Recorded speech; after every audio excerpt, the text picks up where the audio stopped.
आज के डिजिटल युग में पढ़ने पढ़ाने की आदतें जैसे छूट सी जा रही हैं, लेकिन पढ़ने पढ़ाने की ये आदतें कहीं ना कहीं से आपके शब्दकोश को तो बढ़ाती ही हैं, साथ ही साथ आपको के ज्ञान के भंडार को भी बढ़ाने का काम करती हैं।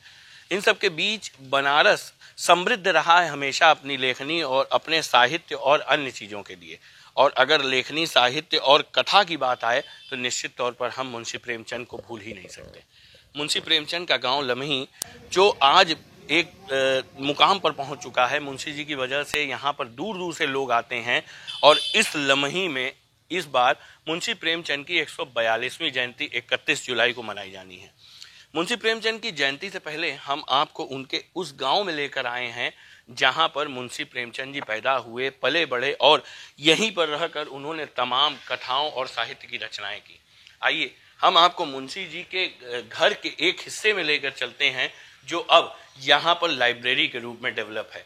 आपको चारों तरफ उनकी स्मृतियां दिखाई देंगी, उनकी पुरानी तस्वीरें दिखाई देंगी, उनके जो उस समय के कथा और कहानियां थी, उनकी जो चीज़ें हैं यहाँ पर उनको सजो कर रखा गया है। उनकी तमाम स्मृतियों को प्रस्तुत करने की कोशिश की गई है।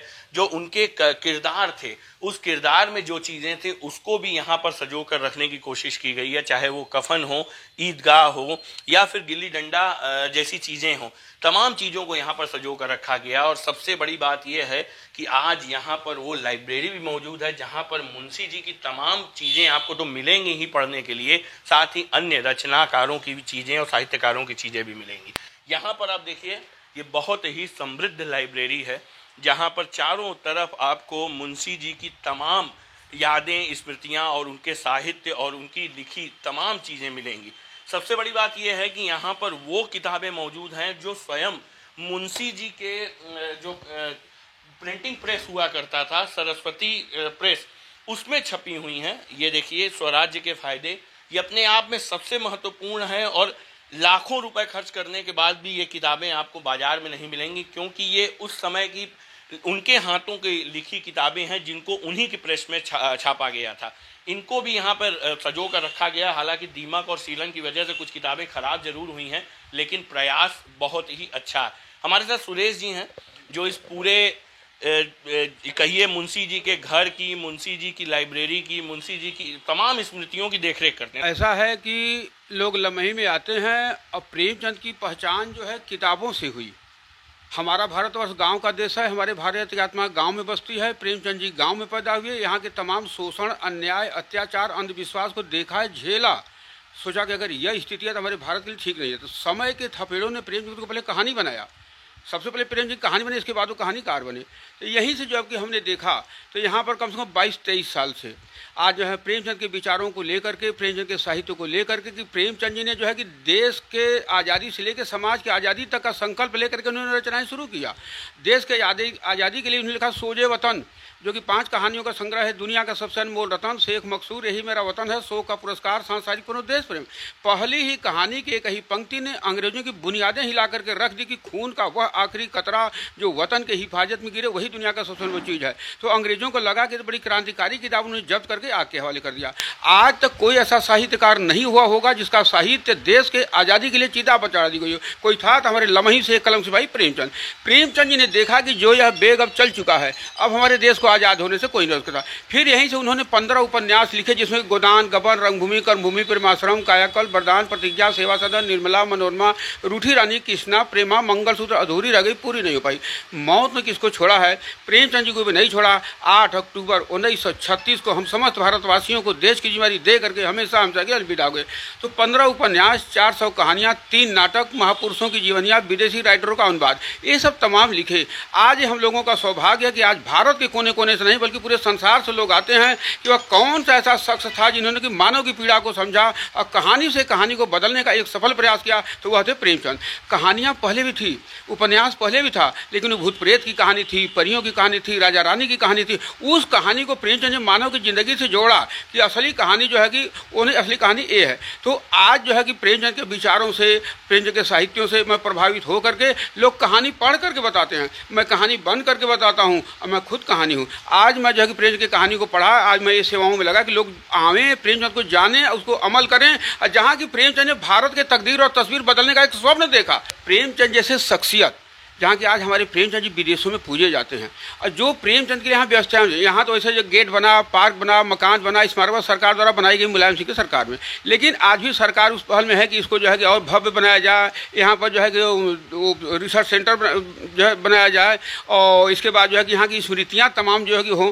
तो वो सब चीज़ें हैं, उसकी कमियाँ लोग आते हैं तो खलता है कि हम आज लम्हे चल रहे हैं, यहाँ बहुत कुछ हम देखेंगे, लेकिन इतने जो है कि छोटे रूप में देखने के बाद उन लोग मायूस होते हैं। तो सरकार भी किसी न किसी रूप में जो है कि लगी हुई है, अब आगे क्या करेगी क्या नहीं करेगी वो तो आगे। तो म्यूजियम तो जो है वो अभी पेंडिंग में है कि अभी परिवार वाले जो है उनका कुछ विवाद है कि मकान हमारा है, ये है वह है, तो सरकार भी उस पर ध्यान दे रही है कि इसको भी बातचीत करके उसमें जो है कि प्रेमचंद की चीज़ों को ला करके इसको और भव्य रूप दिया जाए, जिससे कि यहाँ पर लोग आवें, पढ़ें, जानें और प्रेमचंद का जो है कि एक रूप कुछ और दिखाई पड़े। देखिए, जब वहाँ जो है बिन घरनी घर भूत का डेरा, जहाँ की जो है कि लोग रह ही नहीं रहे हैं, तो बीच में तो मैं सफाई करता रहता हूँ।